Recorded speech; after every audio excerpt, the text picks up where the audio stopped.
Hello and welcome back to my YouTube channel. My name is Nyambura. I make content on garden, home and lifestyle.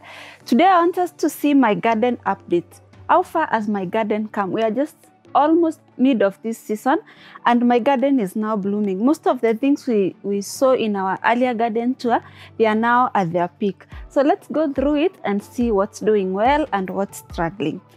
Yeah, so from here we have our normal herbs in the pot. We've seen these all the time. These are garlic chives and this is a marigold.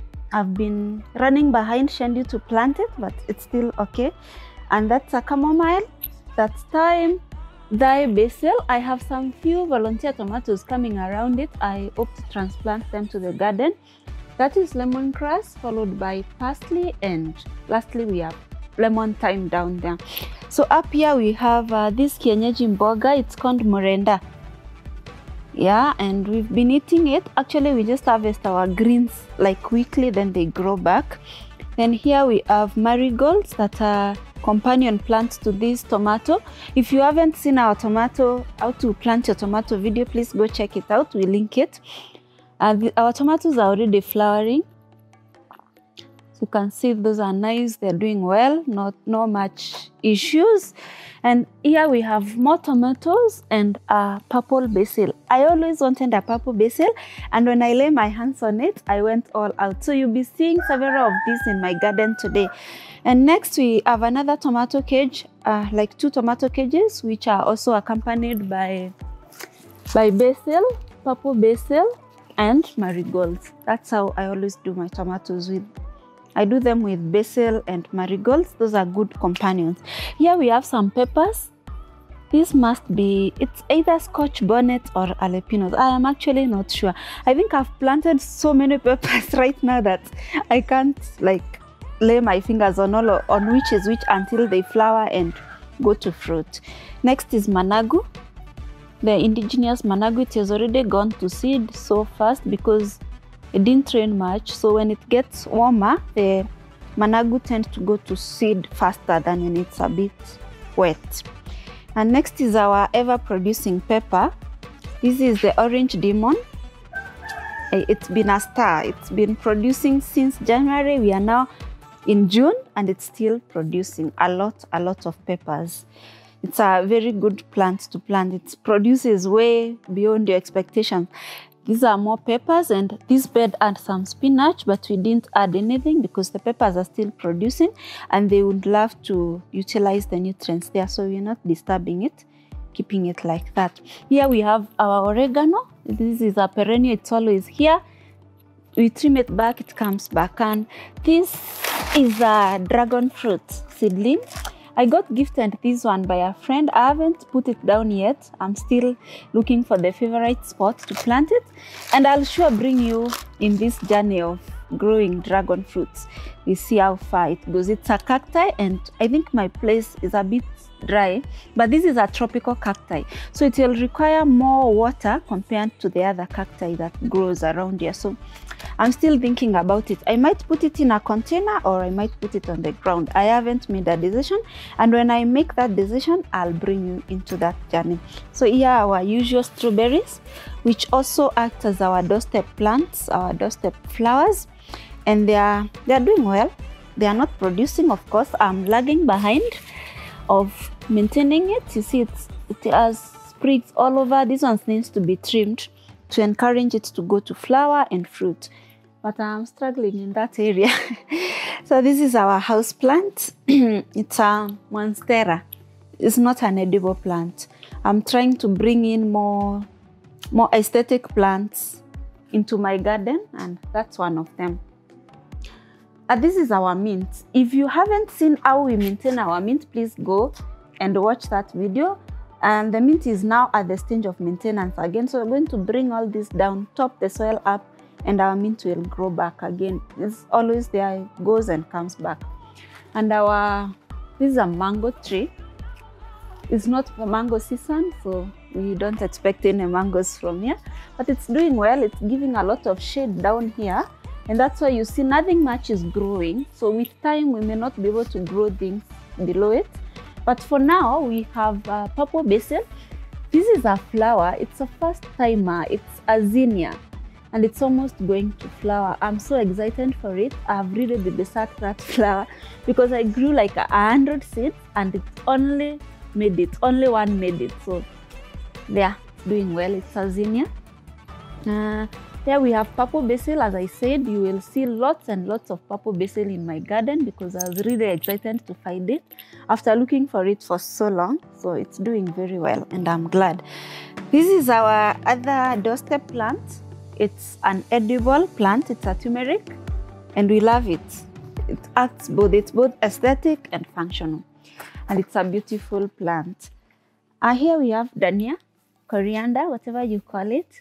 Cilantro, so many names, and it's almost going to seed. It's almost bolting, but we've been cutting it off and using it, so it's about time. So if you have to grow Dania, if you want to have Dania all through the season, you have to plant it very often because it grows very fast and then goes to seed also very fast. So it's better if you grow it often. Here we have carrots. Carrots don't do very well in my climate, but I grow them anyway because I still get some carrots. So yeah, and they're also beautiful to grow. So I'm happy to grow those. Spinach and purple basil in there. You are going to see lots of this. Yeah.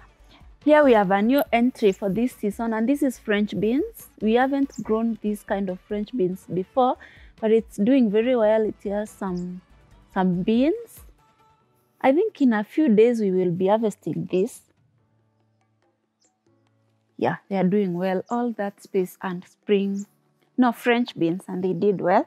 Our spinach, we're always growing spinach all over, so spinach is a staple in this garden. Yeah, and I know if you've seen my garden tours, you've seen lots of spinach. This is the rainbow chard. We grew this earlier in the season. It didn't do well, and then we brought it back. And the yellow ones are not thriving. So this season looks like we are going to have to do with the red ones without the yellow ones. As all of us struggling. We have this one struggling, this one is struggling, and the red ones are doing well. So it is what it is because it's an organic garden. You win some, you lose some. Here is a mustard spinach. Must be the queen of this area. It's really flourished. It's covered all over and it's looking beautiful and we love it. Doing well. Our orange tree finally got some fruits. It's maiden fruits, just got 3, but that's fine because it's its first time to produce fruits. So very soon probably it will produce more and more. And this is our pumpkin.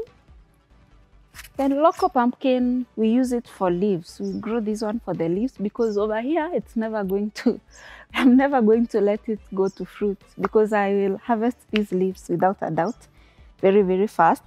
And when you harvest so many leaves, it doesn't go to fruit, but that's fine because my focus is usually on the leaves. I have other plants in the backyard which I grow for the fruits. And here we have the kales, the rapeseed kales. They are not doing bad. They are also not doing very well, but they are still there. And these are salads, lettuce. Always transplant these with a few of spring onions to repel a few of the bugs. Here, these are kales. These kales have been serving us so well, both for our chicken, for our rabbits, and you can see they are properly harvested all over and they are doing well. We also have several volunteer plants down there. We have can see we have a lettuce there and a few tomatoes, which I might be moving from that part of the garden. And one more mustard spinach over there. Looks like a good season for them. Here we have some chard, the colored chard. We have a yellow one here that looks like it's doing well, and the green ones, but the red ones are shining all over. There we have another plant. This is orange. And down there we have a butternut, which has really struggled this season. The other season it did very well, but this time it's really struggling. Also we have our moringa. Maybe it's the reason the things down here are struggling, because this moringa is now taller than me. Yeah, it's grown so fast and so beautiful, and we are happy to have moringa leaves growing in our garden. And the volunteer tomato we've been eating and it's still producing, so and just let them be sometimes and enjoy the fruits while they last. Yeah, my magnificent pepino melon never disappoints. Fruits all over, flowers all over, more fruits, and it's doing well, and I'm happy. And this is this particular fennel produces very beautiful bulbs, as you can see there. We have some ready bulbs which you need to harvest by now. Those are fennel bulbs. They are very nice. I use them for my stir fries and I really enjoy them. Yeah, that's fennel. You can also use the leaves for tea, but once it starts producing bulbs, and just let it produce, focus on the bulbs. So I leave the leaves alone. Here we have onions. These ones are particularly grown for the leaves. Yeah, and they're shining. We like them. These are peppers from our last season. We didn't bring them down because they were still producing. I think they are called banana peppers. As I said, right now I'm growing so many different peppers and they are all doing okay. So they are producing and we just have to let them be. This is my lettuce, it's called what? The name is gone. Yeah, but it's doing well. What I do is that I just harvest the leaves that I want to use and let the plant keep going. With time it goes to seed, I harvest the seeds and the cycle continues.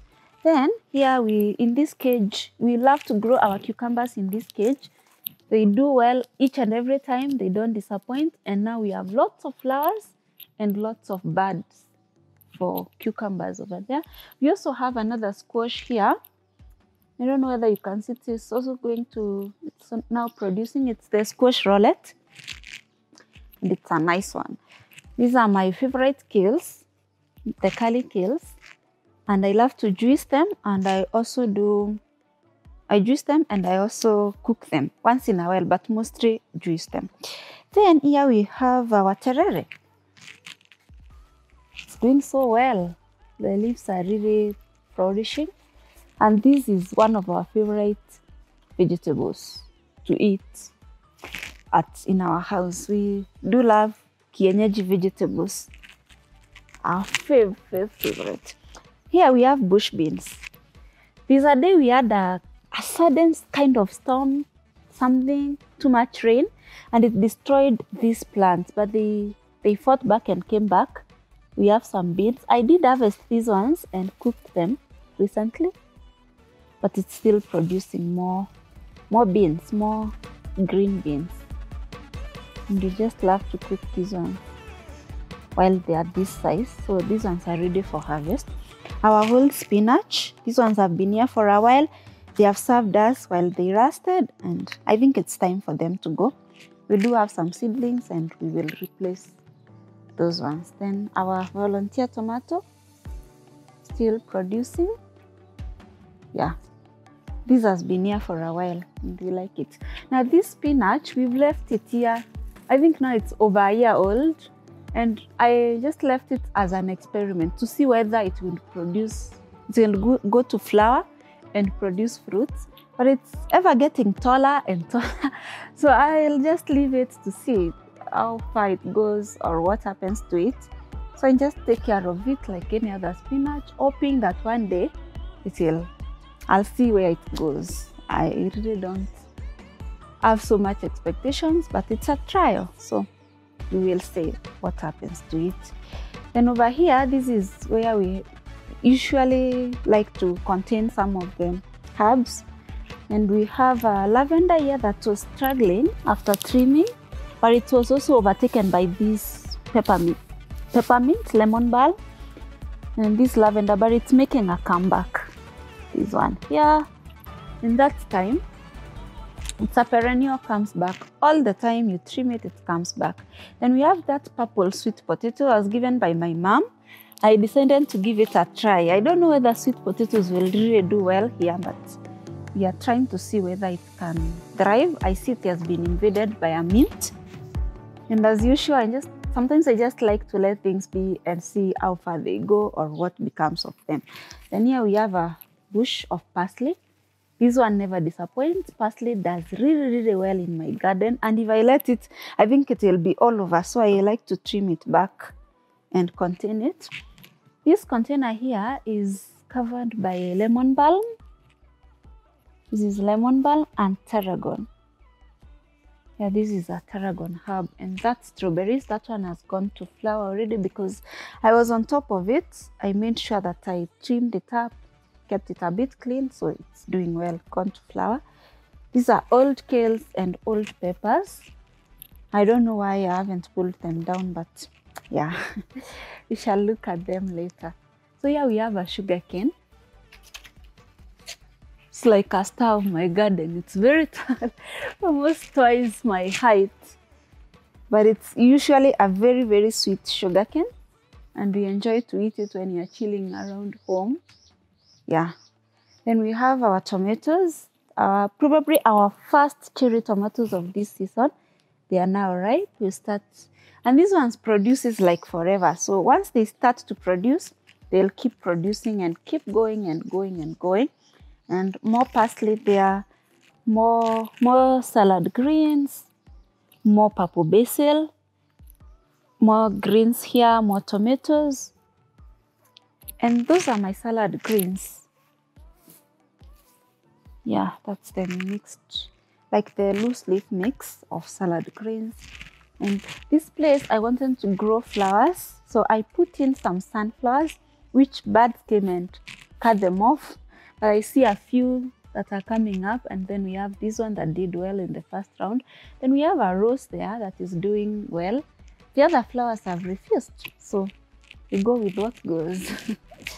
Yeah, I have a banana that I'm trying to like leave it here and see whether it will mature. When the storm came, it brought this banana down. It was very windy, and it brought this banana down before its time. So I didn't cut it.